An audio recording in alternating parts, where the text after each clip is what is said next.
BJP का मूल मंत्र है repeat a lie 1000 times and it becomes the truth. एक असत्य को, झूठ को 1000 बार बोलो और 1000 बाद वो सच्चाई में तब्दील हो जाएगा। इस मंत्र के तहत मेरे खिलाफ एक दुष्प्रचार और एक प्रोपेगेंडा शुरू किया गया कि न जाने कौन सा फर्जीवाड़ा हो गया, कौन से जाली दस्तखत हो गए, और इसी के चलते मुझे आज आपके सामने आना पड़ा दूध का दूध और पानी का पानी करने के लिए। अमूमन ये देखा जाता है जब भी किसी सदस्य के खिलाफ विशेषाधिकार समिति कोई कार्रवाई शुरू करती है, यानी कि कमिटी ऑफ प्रिविलेजेस कोई प्रोसीडिंग शुरू करती है, तो वो शख्स उस पर कोई सार्वजनिक बयान नहीं देता, कोई पब्लिक स्टेटमेंट नहीं देता है। लेकिन मेरे को मजबूरन आज भारतीय जनता पार्टी के झूठ का पर्दाफाश करने के लिए आपके सामने आना पड़ा, क्योंकि इतना दुष्प्रचार ये लोग कर रहे हैं। लेकिन मैं आज भी अपने बयान में ना कमिटी ऑफ प्रिविलेजेस के बारे में, ना ऑनरेबल चेयर के बारे में कोई भी बयान दूंगा। मैं सिर्फ रूल, पोजीशन और सच्चाई आपके सामने रखूंगा। पहली चीज तो यह है कि यह रूल बुक है जिसके हिसाब से राज्यसभा चलती है। यह रूल बुक, लाल किताब, इसमें लिखा है rules of procedure and conduct of business in the council of states. इस रूल बुक में जो लिखा है वो मैं आपको बताना चाहता हूं। यह रूल बुक कहती है कि किसी भी समिति के, सिलेक्ट कमिटी के गठन के लिए आप नाम प्रस्तावित करते हैं, कोई भी सांसद नाम प्रस्तावित कर सकता है, और जिस मेंबर का नाम प्रपोज किया जाता है, प्रस्तावित किया जाता है, उस मेंबर का ना साइन चाहिए, ना उस मेंबर का सिग्नेचर चाहिए, ना उस मेंबर का रिटन कंसेंट चाहिए। यानी कि इस रूल की किताब में कहीं नहीं लिखा कि सिलेक्ट कमिटी में किसी भी शख्स का, मेंबर का नाम देने के लिए आपको उस प्रस्तावित, प्रपोज्ड मेंबर की रिटन कंसेंट या सिग्नेचर चाहिए। लेकिन एक झूठा प्रचार फैलाया गया कि फर्जीवाड़ा हो गया साइन का। मैं आपको आगे बताना चाहता हूं कि जब भी सिलेक्ट कमिटी के गठन के लिए नाम प्रस्तावित किए जाते हैं तो ना सिग्नेचर लिए जाते हैं, ना सिग्नेचर जमा किए जाते हैं, ना सिग्नेचर की जरूरत होती है।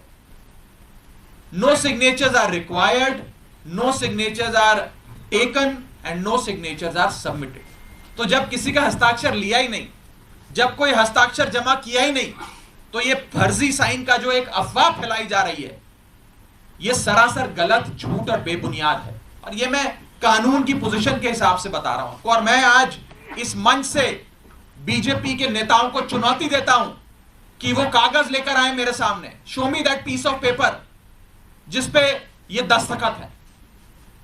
जब कोई दस्तखत है ही नहीं, जब सिग्नेचर होता ही नहीं, तो फर्जी सिग्नेचर की बात कहां से आ गई?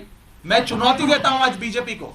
आप तो इतनी बड़ी पार्टी है, इतनी शक्तिशाली, इतनी ताकतवर सरकार है आपकी, वो कागज दिखाओ मुझे जहां पर हस्ताक्षर है। चुनौती देता हूं मैं आपको। अगर आप कह रहे हैं मैंने कोई कागज जमा किया है जिसमें गलत तरीके से किसी के साइन किए गए हैं, तो वो कागज लेकर आओ। मैं आपको चुनौती देता हूं आज। साथियों, मैं आपको आगे बताना चाहूंगा कि बीजेपी के अज्ञान का, उनके इग्नोरेंस का तो मेरे पास कोई इलाज नहीं है।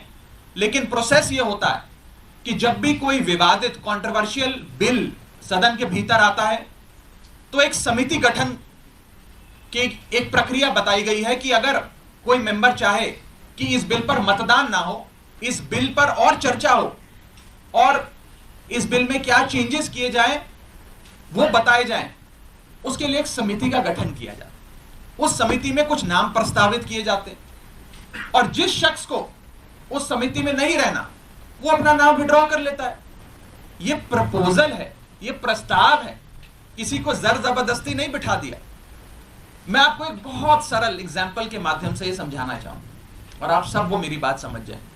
मान लीजिए कि मेरा जन्मदिन है, मैं अपनी जन्मदिन की दावत देता हूं, एक बर्थडे पार्टी आयोजित करता हूं। अपनी बर्थडे पार्टी में मैं 10 लोगों को न्योता देता हूं आने के लिए। 10 में से 8 लोग मेरा न्योता स्वीकार लेते हैं, आ जाते हैं। दो लोग मेरा न्योता नहीं स्वीकारते, उल्टा मुझे कहते हैं तुम्हारी हिम्मत कैसे हुई हमें न्योता देने की, तुम्हारी हिम्मत कैसे हो गई, मजाल कैसे होगी कि तुमने हमें अपने जन्मदिन का न्योता दे दिया। ये वही बात है, मैंने तो समिति में शामिल करने के लिए न्योता दिया, कोई हस्ताक्षर थोड़ी दिया। लेकिन वो दो लोग मुझसे खफा हो गए। मैं आपको दूसरे तरीके से समझाने का प्रयास करता हूं। आज इस प्रेस कॉन्फ्रेंस में इतने सारे पत्रकार आए हैं, मैंने अपनी पार्टी को 10 पत्रकारों का नाम प्रस्तावित किया कि इन 10 पत्रकारों को आप आज की प्रेस कॉन्फ्रेंस में बुला लीजिएगा, मैं मीडिया से संवाद करना चाहता हूं। 10 में से 8 पत्रकार आ गए, 2 पत्रकार नहीं आए, और जो 2 पत्रकार नहीं आए वो कहते हैं इनकी हिम्मत कैसे हुई हमें न्योता देने का प्रेस कॉन्फ्रेंस का। 2 पत्रकार नाराज हो गए। ये साफ तौर पे इस समस्या का एक सरल सा एग्जाम्पल। मैं ये बात रखना चाहता हूं कि जो मेरे खिलाफ कंप्लेंट्स दर्ज हुई, जिस मामले को कमिटी ऑफ प्रिविलेजेस को रेफर करा गया, उसका ये पार्लियामेंट्री बुलेटिन है, सरकारी डॉक्यूमेंट है। मैं आज बहुत सबूत लाया हूं दिखाने के लिए आप सबको, ताकि दूध का दूध और पानी का पानी हो जाए। ये पार्लियामेंट्री बुलेटिन है जिसके तहत मेरे खिलाफ जो कंप्लेंट्स आई उसे विशेषाधिकार समिति को विचार के लिए भेजा गया। इस पूरी पार्लियामेंट्री बुलेटिन में कहीं भी फर्जीवाड़ा, फोर्जरी, फोर्ज्ड साइन, सिग्नेचर, हस्ताक्षर, किसी भी शब्द का प्रयोग नहीं किया गया। सिर्फ इतना बोला गया कि इसकी जांच करके बताइए। अगर कोई फोर्जरी होती, कोई फर्जीवाड़ा होता, सिग्नेचर शब्द का प्रयोग तो कम से कम किया गया होता इस पार्लियामेंट्री बुलेटिन में। यह सरकारी दस्तावेज है राज्यसभा सेक्रेटेरिएट का, इसमें भी कहीं जिक्र नहीं किया गया। इसलिए नहीं किया गया क्योंकि जब साइन है ही नहीं तो साइन आएंगे कहां से। लेकिन भारतीय जनता पार्टी के झूठ का मुकाबला करना आसान नहीं है, इसलिए आज आपके सामने आकर यह बात रखनी पड़ी। और जहां तक विशेषाधिकार समिति का प्रोसीडिंग्स का मामला है, प्रिविलेज कमेटी का मामला है, इस देश के कई बड़े नेताओं के खिलाफ कमिटी ऑफ प्रिविलेजेस ने प्रोसीडिंग्स शुरू करी, कार्रवाइयां करी, जिसमें स्वर्गीय अटल बिहारी वाजपेयी जी हैं, जिसमें स्वर्गीय इंदिरा गांधी जी का नाम आता है, मनमोहन सिंह जी का नाम आता है, मोरारजी देसाई जी का नाम आता है, सुषमा स्वराज जी का नाम आता है, अरुण जेटली जी का नाम आता है। उस श्रेणी के अंदर अगर हमें भी शामिल किया गया तो कोई बात नहीं है, मजबूती से अपना जवाब विशेषाधिकार समिति के सामने, कमेटी ऑफ प्रिविलेजेस के सामने देंगे। मैं शहीद आजम भगत सिंह की धरती से आता हूं और पूरी न्याय की लड़ाई लड़ूंगा, और मेरा विश्वास है कि कमेटी ऑफ प्रिविलेजेस अंत में दूध का दूध और पानी का पानी कर न्याय अवश्य करेगी। यह बात थी कि क्या हुआ।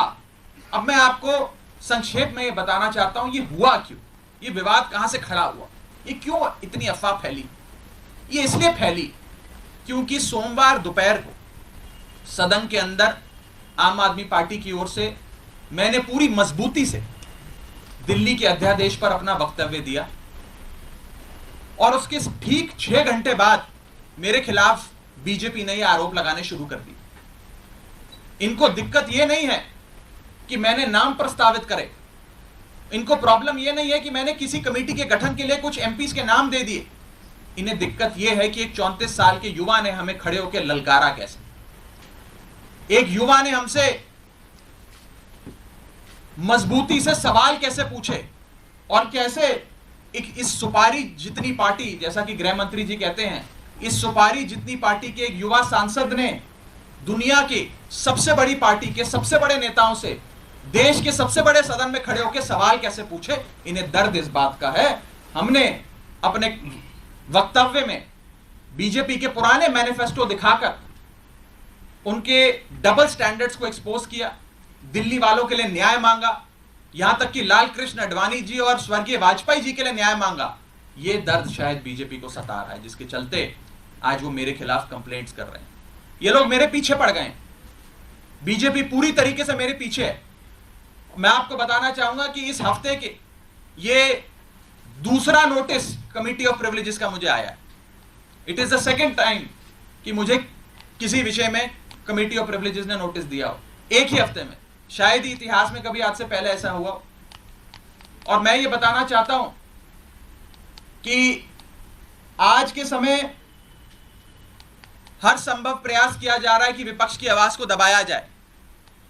जैसे राहुल गांधी जी की मेंबरशिप छीन ली, हमारे दो सांसद संजय सिंह जी, सुशील कुमार रिंकू जी, दोनों को सस्पेंड कर दिया, लीडर ऑफ ऑपोजिशन का माइक ऑफ किया जाता है।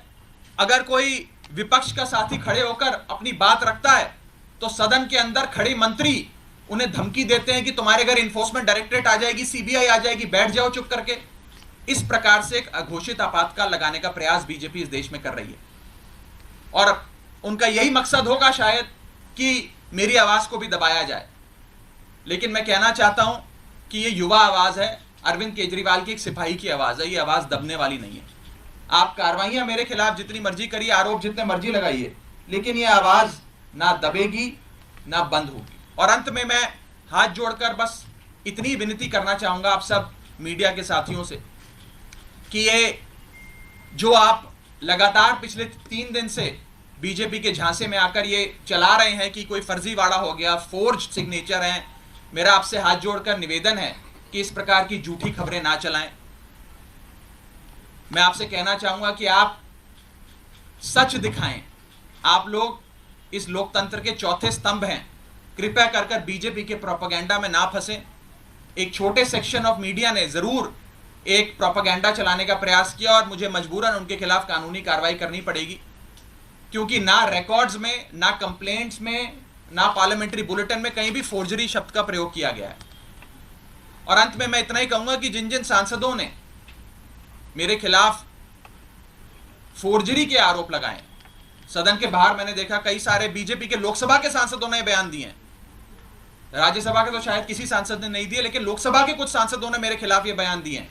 मुझे उनके खिलाफ भी मजबूरन कमिटी ऑफ प्रिविलेजेस में न्याय मांगने के लिए जाना पड़ेगा, उनके खिलाफ भी कंप्लेंट दर्ज करनी पड़ेगी और कोर्ट के बाहर भी, पार्लियामेंट के बाहर भी, न्यायपालिका में भी न्याय की गुहार लगानी पड़ेगी। और मैं हर संभव लड़ाई के लिए तैयार हूं। मैं बीजेपी से डरता नहीं और ना डरने वाला हूं। बहुत बहुत शुक्रिया। राघव, एक बात